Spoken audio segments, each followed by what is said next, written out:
হঠাৎ প্রশ্ন, একটি প্রেজেন্টেশন কি পুরো মধ্যপ্রাচ্যকে যুদ্ধের দিকে ঠেলে দিতে পারে? প্রায় 1 মাস আগে ইসরায়েলের প্রধানমন্ত্রী বেনিয়ামিন নেতানিয়াহুর প্রভাবে যুক্তরাষ্ট্র ইরানের বিরুদ্ধে আক্রমণাত্মক অবস্থান নেয়। শুরুতে লক্ষ্য ছিল ইরানের ক্ষেপণাস্ত্র কর্মসূচি ধ্বংস, হরমুজ প্রণালী সচল রাখা এবং তেল বাজারের নিয়ন্ত্রণ প্রতিষ্ঠা। কিন্তু বিশ্লেষকরা বলছেন, এর আড়ালে বড় উদ্দেশ্য ছিল ইরানের শাসন পরিবর্তন।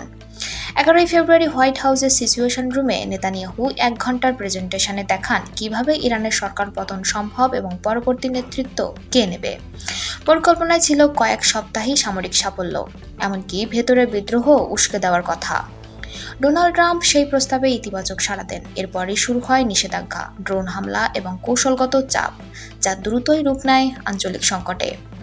কিন্তু বাস্তবতা ছিল ভিন্ন। ইরানকে সহজে দমন করার ধারণা ভেঙে পড়ে, যা পরিস্থিতি ছড়িয়ে যায় পুরো মধ্যপ্রাচ্যে।